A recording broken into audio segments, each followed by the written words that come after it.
Hi, thank you guys for coming out this evening. Technology is wonderful and awful at the same time, right? So what I hope George introduced what I'm going to talk about. I have no idea. So if I repeat things that he said, please just nod your heads and I'll move on. But what I'm going to start with this evening are two different perspectives on military entertainment, and I'm going to try to bring up my screen here. There we go. Can you see the picture of the woman serving donuts? Let's see, is that working, Mary Lee?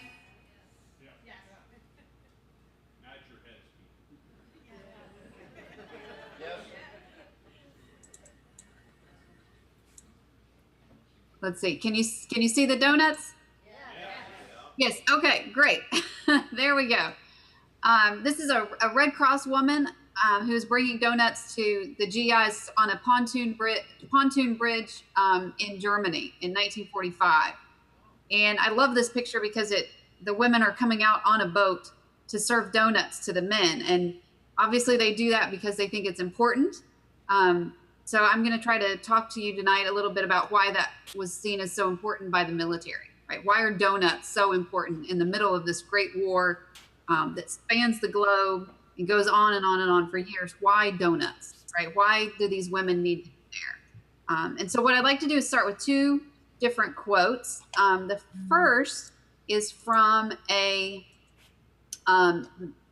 Army Air Force general in 1945. He was stationed in Burma, and he begged the Red Cross to send him women. And he said that the women at faraway outposts in places like Burma made the difference for the men between what he said was savagery and civilization. Right now, that's pretty big claim, that women are the difference between savagery and civilization. The second quote comes from a USO performer. She was a Broadway starlet named Judith Anderson. I'm not sure if anybody remembers her.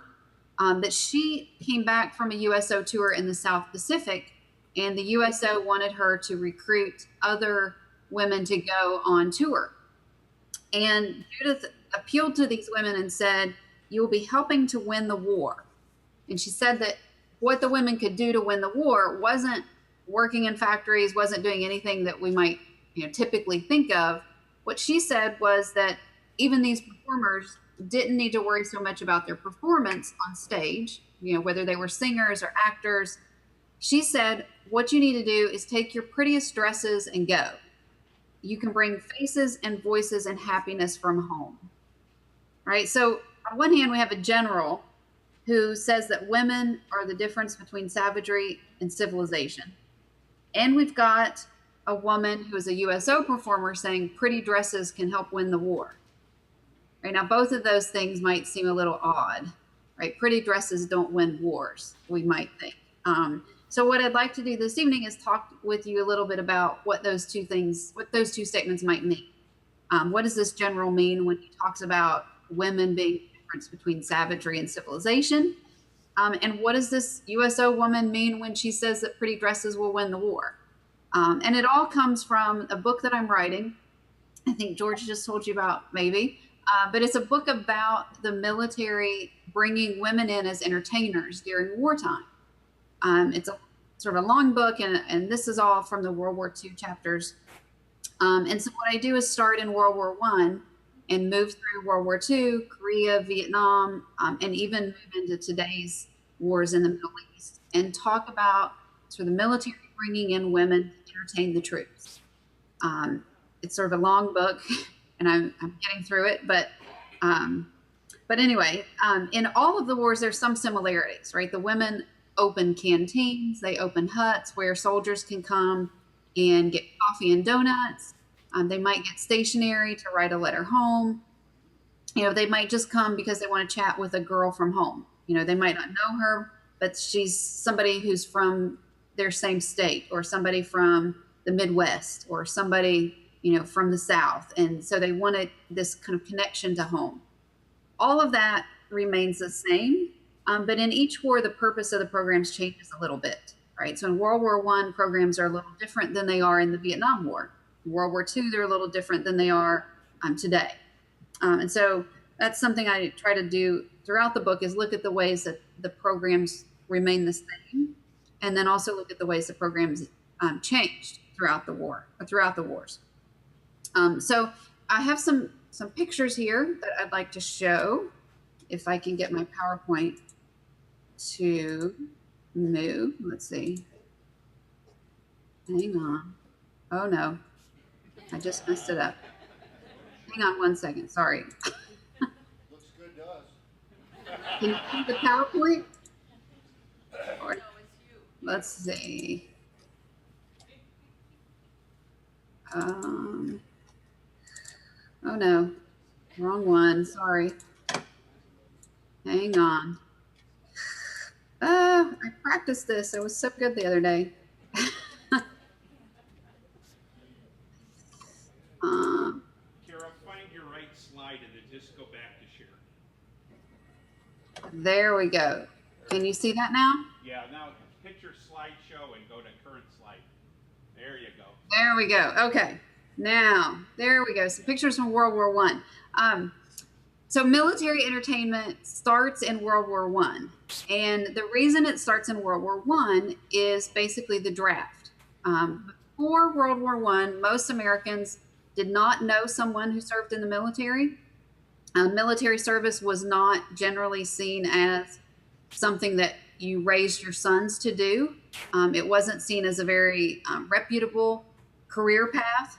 It was seen as sort of dirty work. And so all of that was before World War I. But when World War I began and the U.S. entered the war and the U.S. drafted soldiers, what that meant was that your son might be drafted, right? And so now all of a sudden, Americans all across the country cared about what military service was like. And one of the things that people really feared when the U.S. entered World War I was that soldiers would go over to France and they would start gallivanting with foreign women, particularly prostitutes, and that they would get drunk. That was what people thought would happen when the doughboys went to France. And so maybe that seems a little odd today. Maybe we don't really think about that, but that was a big concern in the 19teens when the U.S. entered the war. And so for Americans, the solution became to send over good, wholesome Christian girls from home, and they would in some way inspire the boys to sort of walk the straight and narrow, right? So we'll send over young girls, and the boys will be so inspired by these women that they will not get into trouble. They'll keep themselves out of trouble.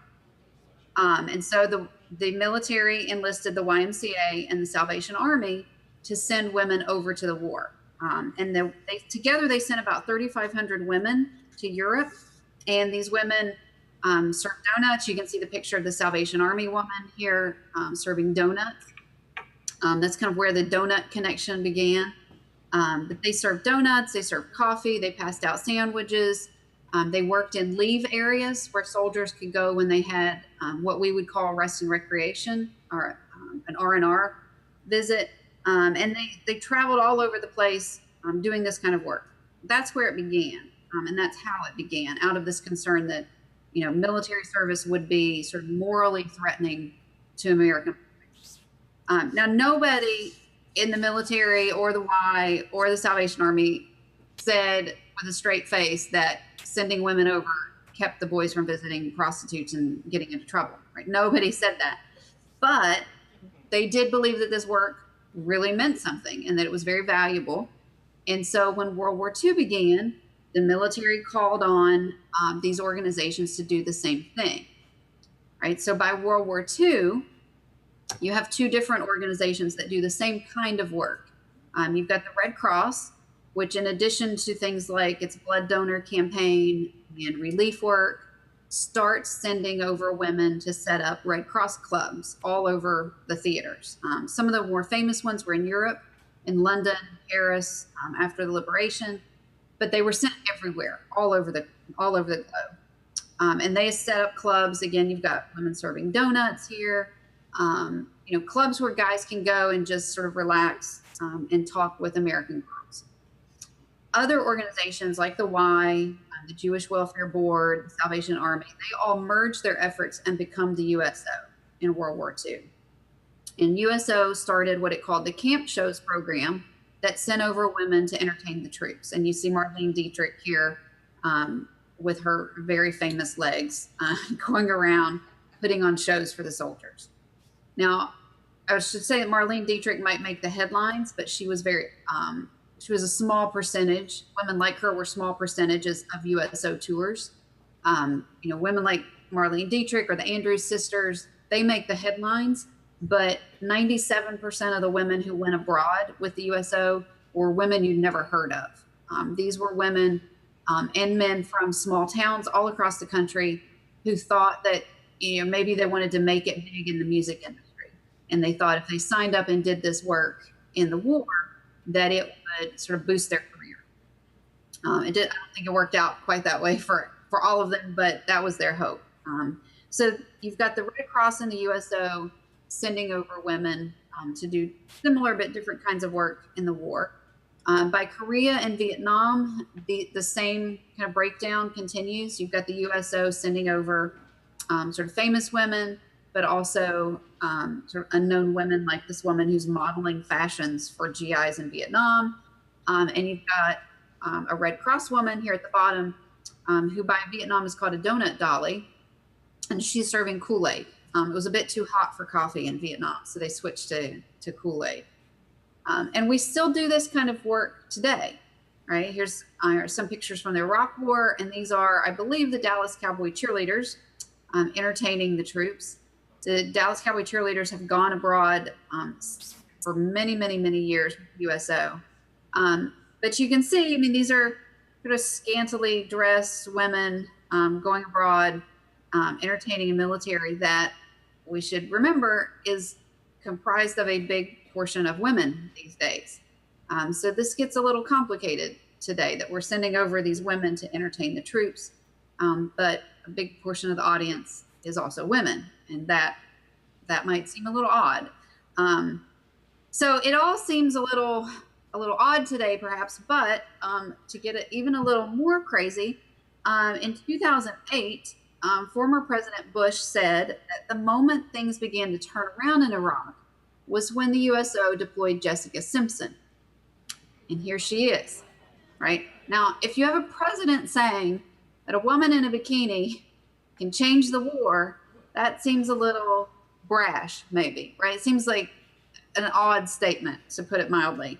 But I would suggest that the military has, for many, many years, since World War I, said similar things, right? That sending over women has played a key role in soldiers' performance, in maintaining soldiers' morale, in reminding soldiers of home, of maintaining all sorts of influences that the military really deemed important and critical. So if we go back to those two quotes at the beginning, we have a general saying that women are the difference between savagery and civilization, right? And we've got a woman saying pretty dresses win the war, right? So what I'd like to do is think about that a little bit and start with sort of the military's rationale for these programs. Now, like I said, in World War I, the military really feared that soldiers would go abroad and get themselves in trouble, right, with foreign women. By World War II, the military is not too concerned about that. A lot of military officials really could care less what soldiers did, particularly with women, and as long as they didn't get sick, right? And hopefully everybody's had dinner this evening, but as long as these soldiers didn't go and get diseases, most of the military did not care what these soldiers did. And this postcard here, I actually found in a Red Cross woman's folder in an archive. She'd kept it, which I think is interesting. And this postcard kind of illustrates this idea, this sort of maybe hope on some guys' part, fear on others, perhaps, that if they joined the military, that women would flock to them everywhere they went. If they get assigned to France, or if they get assigned to Belgium, or wherever they go, that the women will just flock to them. Maybe that's what 18-year-olds think every day. I don't know. But that was a big thought in World War II. And this really wasn't a concern, again, on most of the military's minds. As long as they didn't get sick, the military even issued GIs condoms. They got 6 condoms a month. Um, so that's not the military trying to stop the boys from doing things. It's sort of trying to keep them from getting ill. But while you might have guys talk about this with their commander, their commanders and the boys do not talk about this with their mamas, right? They do not want to talk about this at home, right? So whatever they do in France is one thing, but the military does not want news of this getting home to the American public. And so if you have pictures like this, right, 2 USO girls sort of jitterbugging with American soldiers, everybody seems to be having a good time. They're dancing, but it's not lewd. It's not scandalous. These girls look like girls next door, right? The girl next door in your neighborhood. They're not famous. They're just sort of every girl, right? And you've got these GIs who very clearly are having a good time. But in a picture like this that would go back to the States and be in the press would sort of be a very reassuring picture. Maybe not entirely accurate, but a very reassuring picture for your family at home that your boys are taken care of, right? That they're not out with foreign women. They're not getting into trouble. We've got American girls who are going over there to keep them entertained and to have a good time, right? And so a picture like this, very reassuring to the public. But sort of a bigger concern for the military is what the war is going to do to these men, right? So if you remember, the draft in World War II was very different than it was later in the 20th century. So if you were drafted in World War II, you were in the war until it was over, plus 6 more months, right? You weren't in for a year like you would be in Vietnam or Korea. You were in for the war's duration, right? If you enlisted, if you joined up voluntarily, you were in the war for the duration, plus 6 months after it was over, right? And so if you sign up in 1942, you don't know how long this war is going to last. If you sign up in 1945, you don't know how long it's going to last. And so a lot of the public was really fearful about what this sort of potentially very long enlistment might mean, right? Especially for civilian men. They're not too concerned about men who are career military, men who have signed up and this is going to be their career.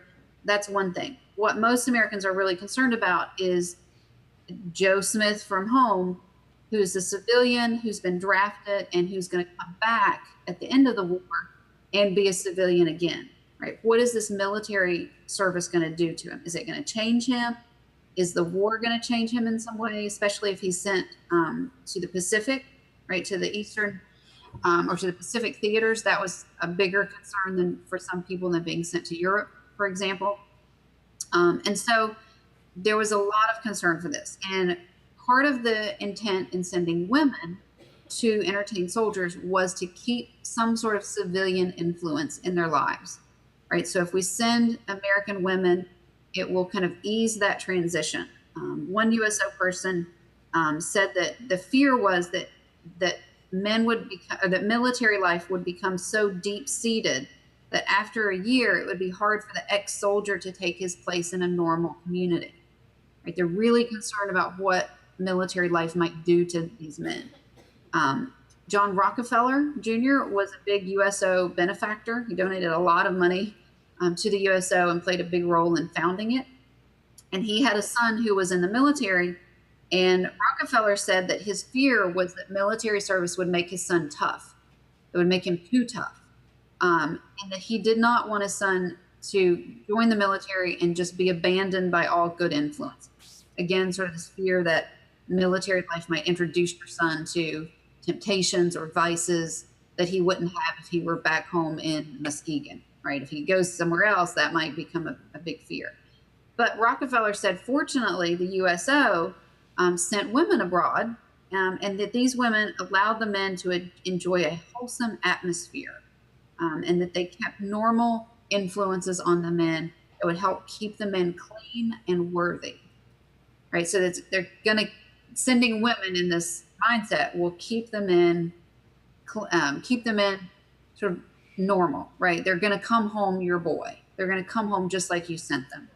And so that is a big concern. The idea of pretty dresses winning the war starts to make a little more sense, right? The thought is that you need women, in front of this big crowd of men, because women remind the men of women at home, right? Especially if they wear dresses, if they do anything that makes them look very feminine, very anti-military. Colors, not khaki, not green, not brown. If they wear colors, pastels, if they have flowers, if they have ribbons in their hair, if they wear perfume, anything that people thought of as very feminine, that was seen as very important. That reminded men of home, and that reminded men of what they fought for, right? You're fighting for these women. You're fighting to protect these women at home. But also sort of put these women on stage to suggest, here's what you're going to go home to, right? Here's what you might get when you go home. You might marry the girl from down the street who you went to school with. So it's sort of a reminder, here's what you're fighting for, but also here's what you've got to look forward to. And the thought was that would sort of keep the men from becoming too regimented, too military, especially if they were going to come home and go back to normal life. Now, this concern that women sort of would undo the military in a way, undo that regimentation or that military life, shaped everything these women did, right? From the dresses they wear, the ribbons they put in their hair, to even sort of the daily tasks that they do. So here we have a woman in the Philippines serving coffee to servicemen who seem to be having a really good time. The Red Cross manual for these women, sort of their instruction booklet, here's what your job is, here's how to do it, actually said that women should try to get away from regular Army procedures, and that when serving food, they should serve in as attractive a manner as possible. Right now, how do you serve food attractively? I'm not sure how you do that. I don't know. It's not how it works in my house. But women like Daisy Pickman here in this picture are supposed to serve food attractively. I don't think they're talking about the food or making food look pretty. I think what they're talking about is the women looking pretty, right? That the women serving food is very different than, say, a cow line, right? Where you bring your plate and your spork and you go get your mush, right? If a woman is on the other end of that serving food, that was a very different experience. One woman who was with the Red Cross in New Guinea, she said when she first started that she thought that the men just came for the food. She was actually working with pilots, who I'll talk about in a second, and she went every morning and served coffee and sandwiches to the pilots. And she said when she started that she thought they really just wanted sandwiches. And she realized pretty quickly they didn't care at all about sandwiches. What they came for every morning was to see her. And she said that a woman's touch could make even the blandest dishes something special. She said that if she served the food, she said it would seem like she was dishing out strawberry shortcake when what she really had was canned peaches, right? So that she put a sort of a special touch on things. And I think that's what, I don't think these guys really are dying for coffee. They might be more interested in Daisy than in the coffee. Maybe there are some men in the audience who could attest to that, who might have gone to a Red Cross club and not really wanted the coffee, but wanted to see a girl like Daisy, who reminds them of home, reminds them of their sweetheart at home, reminds them of their sister maybe, all of that. And you also see this kind of concern when the military is dealing with pilots. Right now, remember in World War II, pilots are sort of the new thing. Pilots are new, exciting. The air war. It was all very fresh, and people were really interested in it. For the military, though, they're also really concerned about the effects of flying and bombing missions on the pilots themselves.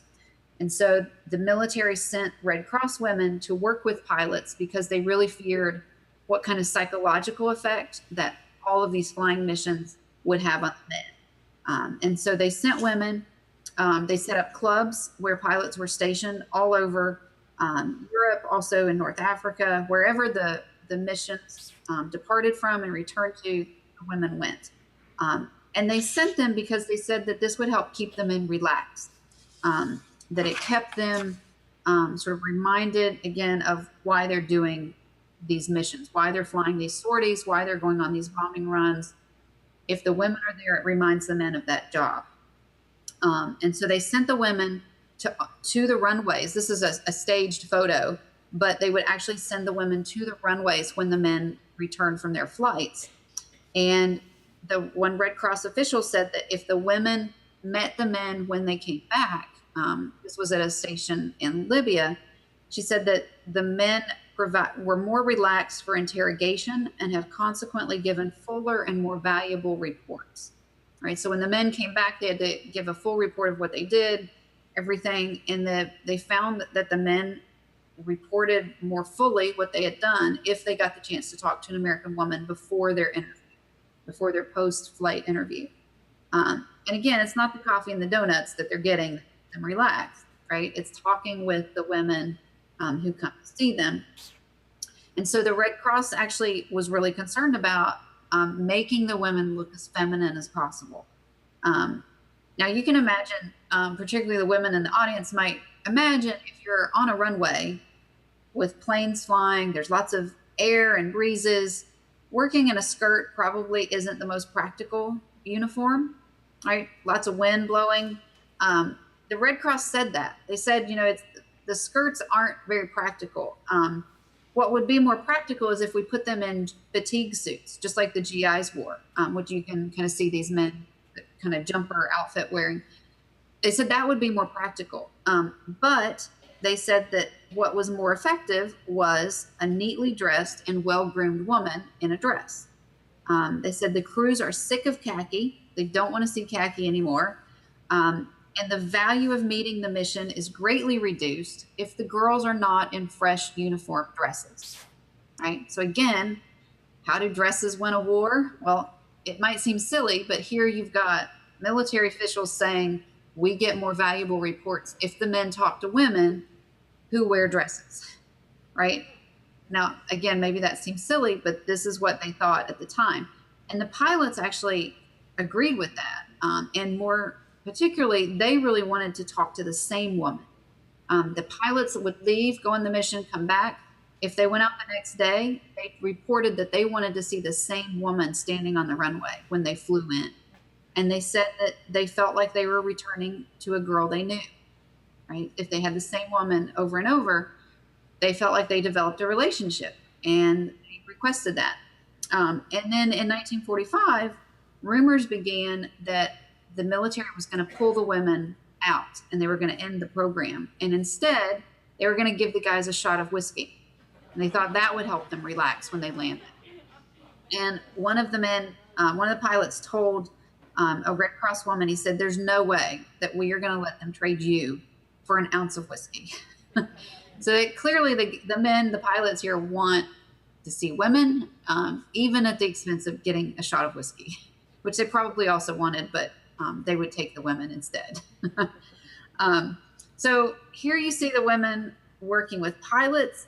You also see this in the same kind of concern in remote theaters, and especially in non-Western theaters, right? So the Pacific or the China, Burma, India theater, there's a much sort of more desperate tone to some of the language that's being used than there is in Europe. So this is where the quote that I began with came from. It came from Army Air Force General Howard Davidson, who said that before the Red Cross women arrived, the men at his command, that their morale was really low. He said that their morale was virtually in a savage state. And afterward, however, when the women arrived, he said the presence of women made the difference between savagery and civilization. And he said that the men kept themselves presentable, that they cleaned up their language. They weren't cursing so much when the women were around. And so on one hand, there's a thought that keeping women near these American boys will make the men behave better, right? That they'll use their forks and knives, and they'll stop cursing, and they'll just look better. They'll shower. Again, it seems silly, but these are things that the military talks about, that they'll sort of keep their uniforms nicer. They'll keep themselves a little more presentable, right? But also, what does he mean when he says women are the difference between savagery and civilization, right? What women? He's not talking about just any women, right? There are other women besides American women in Guam or in the Philippines or in Burma, right? There are Burmese women, there are Indian women in India, there are Fijian women in Fiji. Those women are not who these people are talking about, right? What they mean are American women, right? And more specifically, keep in mind that the military in World War II is racially segregated, right? What they really mean are white women, that they want white women to come to entertain their troops. So in non-Western theaters like Guam, there's a much greater concern about getting Red Cross women, getting USO tours to come through the area.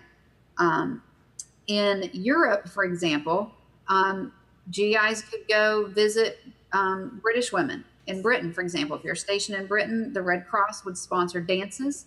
You could go to a dance and meet a British girl. You could go on dates with the British girl. The military would facilitate marriages with British women, but they're not as happy about facilitating marriages with women in Libya, for example, or women in the Philippines. And so there's a racial kind of element that's going on here. What they really want are white women. And the Undersecretary of War actually sort of said at a USO conference that the boys in the jungle, in the sort of remote theaters, were ready to fight, but that they had a critical need for social activity. He said if American mothers and families don't see that they get that social activity, he said they're going to take it where they can find it. Right? And he's kind of warning that if we don't send American women, these boys are going to go find girls to date. Right? And he meant it as a warning. Right? Send over American women. Another sort of funny thing, the Director of Special Services wrote in 1945 that he said, we've all fallen down on getting pretty girls to Alaska. Winter was coming, and they were all really concerned that once winter hit in Alaska and it's dark all the time and the guys can't get out and there's nothing to do, he said they're going to go crazy. And now that winter's coming on, the need is terribly and increasingly acute, right? Get pretty girls to Alaska now, basically, is what he's saying. So in all of these non-Western theaters, remote places, there's a real concern that they need women, right? And I just love this picture of the USO girls high kicking it for the sailors, some of whom are lying in the water. Clearly, all of these men have shown up just to see these women. But I mean, Matt, put yourself in the shoes of the commander of this place, this station in Guam, right? You've got all of these men, and now you're bringing in, say, 3 USO women. A lot of military officials were really, really nervous about doing something like that. They said they expressed real doubts about sending women because if you were the commander, you were responsible for their lives. If something happened to them, it was your fault. And so some commanders in forward areas said women were more of a liability than an asset. They didn't want these women coming to their theaters. They didn't want to be responsible for them. But what's interesting is when I say that, probably what comes to mind for a lot of people is that the danger is that they're in more dangerous theaters, right? They're in more dangerous locations, but that's not what these men mean. What they mean is they are concerned about how the American men will respond, right? So on one hand, they say we really need these women to help the men behave better, to represent home, remind them of what they fight for.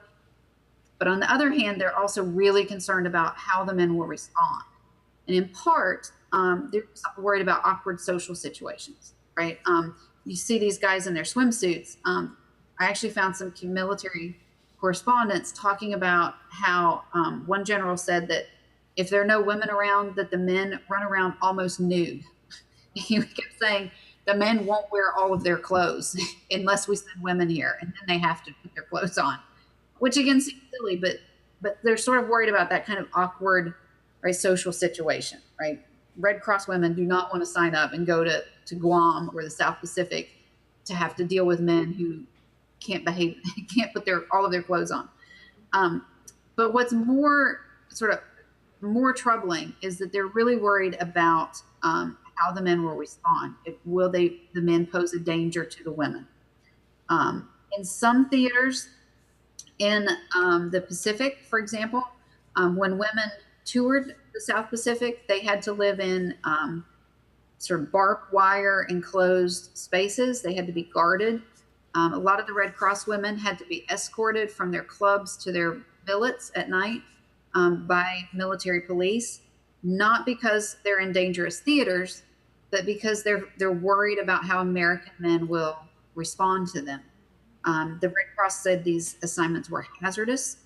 And in one place in the Philippines, a group of Red Cross women actually arrived, and a brigadier general put them in his Jeep, and he was driving them across the island, and he gave them jackets to put on and hats, and he told the women to put their hair up under the hats.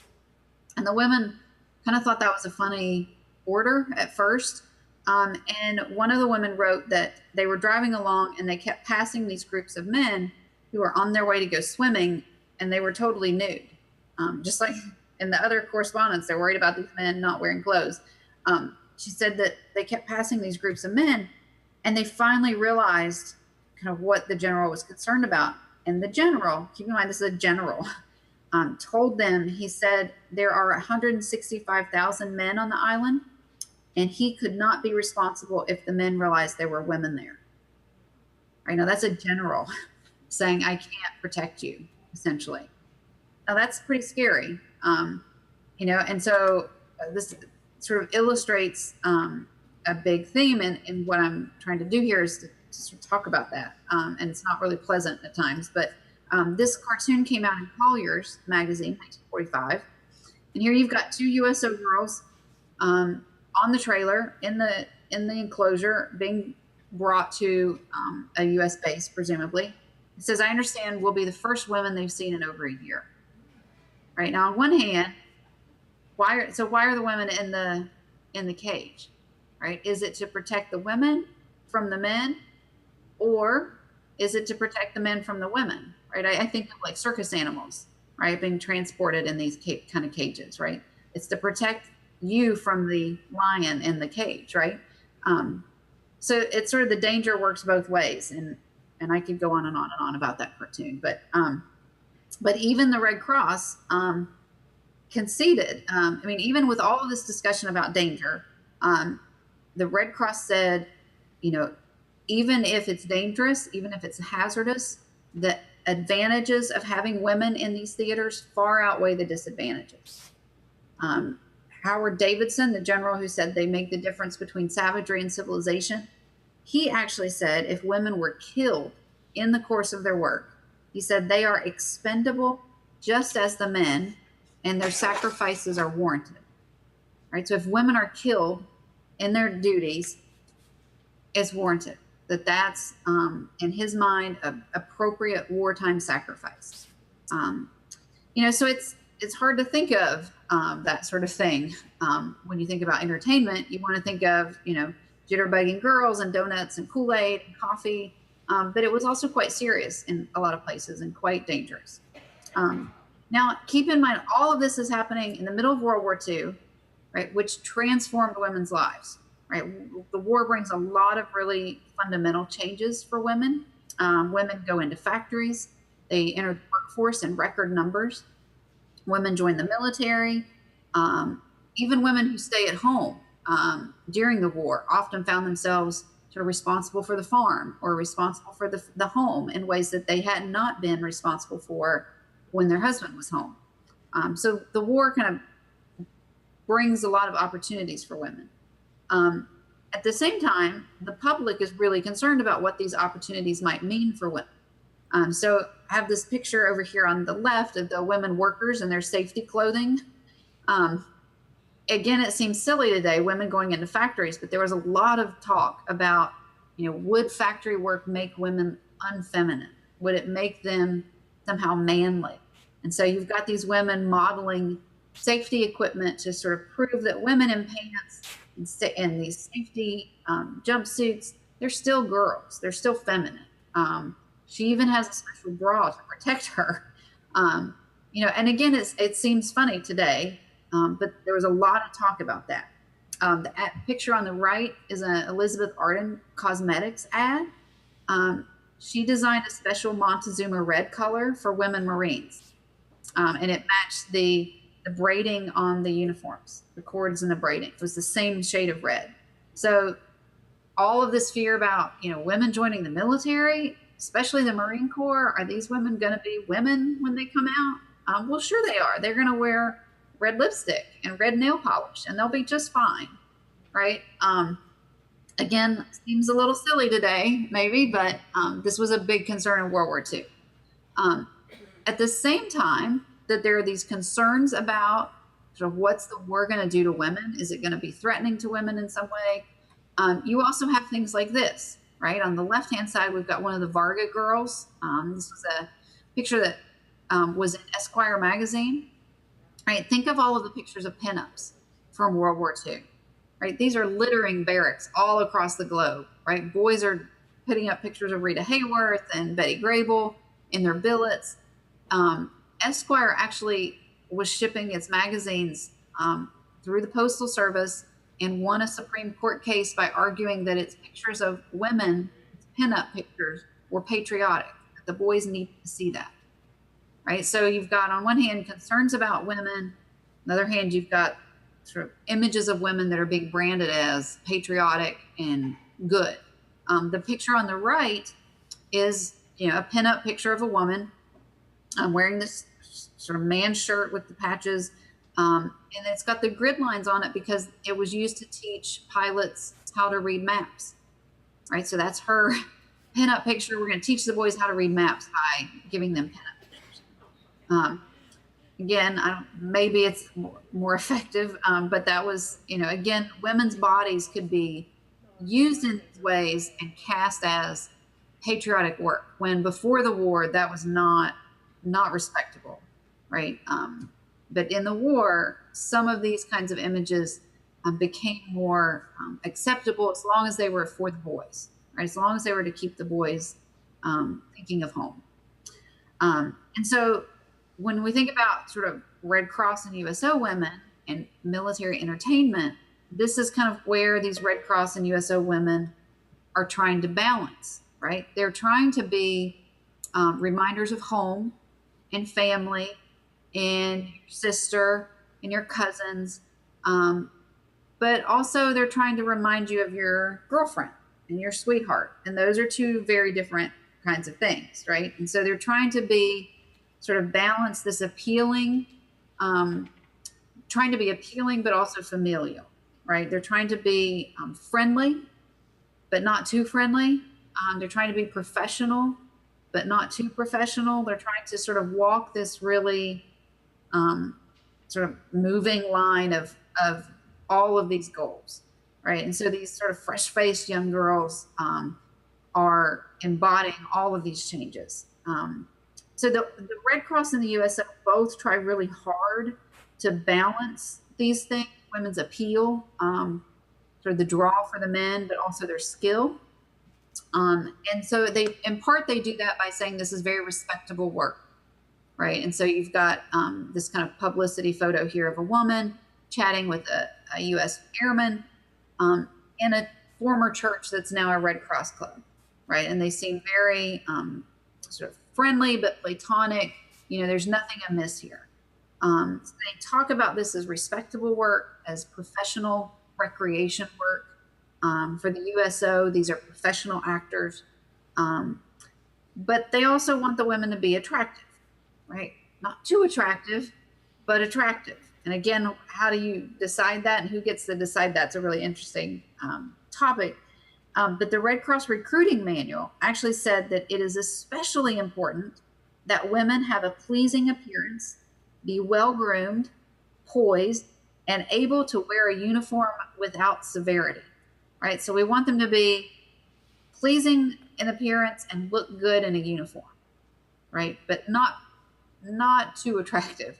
One woman signed up for the Red Cross, and she said that she didn't need to look like Rita Hayworth or Betty Grable, but she did need to look like a well-scrubbed, wholesome girl next door. She said we had to look somewhere between dowdy and glamorous, friendly but not seductive, right? And so that's, again, something they're trying to balance. It was a bit harder for the USO because these are entertainers and they are supposed to look very attractive, even showy or glitzy, glamorous, right? Especially for the sort of famous actors and performers who were enlisted in USO tours. You're supposed to be very attractive. And so the USO has a hard time sometimes trying to balance that kind of image of a really attractive woman who's also professional. So a woman with the Red Cross named Hazel Bowman, she was 26 years old. She was from Florida. I don't have a picture of her. I wish I did. But she talked about how when she grew up and or growing up, she didn't really get men's attentions a lot. Men didn't too interested in her. But on the ship on the way to India, where she was going to set up a Red Cross club, she's one of a few women, and there are lots of men. And all of a sudden, the men seemed really, really interested in her. And she talked about how unnerving that was to go from being someone who men weren't always all that interested in to someone who was sort of the talk of the ship. And all of that attention got even more intense once she arrived in India. And she wrote her parents and she said, "We're so popular here that one could have dates with everything from the rank to the file in most any service or nationality. All of us have to pinch ourselves to remember that back home, it's one man to every 8 women. And the fellows keep insisting that we have beauty, poise, etc., until I'm sure I'll eventually begin to believe it." Right? So every day, men are coming into her club, telling her how pretty she is. They really, want to ask her on dates. They want to talk to her. And at first, that, she starts to like that. She says, she's got invitations to go dancing. She's got dates every night if she wants it. But after a while, you can imagine that might start to get tiring. Even at the expense of her own rest. She's working 12, 13 hours in these clubs and then being asked to go out to dance or on a date, even more hours. And she's exhausted and she kind of starts to get tired of all the attention. So at first she says the men are really well behaved. But a few months later, she starts to complain about men who keep showing up at the club and who don't understand it if she doesn't go on dates with them. She says men can't understand why when we see them in the club from 11 a.m. to 9:30 p.m. that we don't want to spend 9:30 p.m. to 1 o'clock a.m. with them as well. Right? She does not want to spend all day with these men anymore. She's tired of being asked out on dates. She's tired of it. But she can't just be rude to these men, right? Her job there is to be friendly and make the men feel nice and warm and friendly. And so she can't just say, "Go away, I'm sick of you, leave me alone." She can't do that. So she has to figure out a way to sort of keep that distance from the men, but also be friends with them and have that kind of professional relationship. And so she and a lot of the women really struggle with that. Kind of funny, several women I've read of their interviews and their letters, they actually create or invent fiancés. They start telling the guys that they're engaged, and that's a way for them to keep the men from asking them on dates. One woman sort of took this to the extreme, and she actually got a ring from a friend, wore a ring on her hand to suggest she was engaged, and created this entire story around a man who didn't exist, and said that she had to create the right kind of man. He couldn't be an officer because she worked with enlisted men, and they would think that she was snobby if she had an officer who was her fiance. And so she said her fiance was a sergeant because she thought the guys really respected their sergeants. And so she made up this whole story about a fiance. And the first time I read that, I thought, well, that's kind of creative, a nice way of doing this. But I kept reading about other women who did the same thing, that they would just make up these boyfriends or fiancés, and that was a way for them to, kind of keep some distance.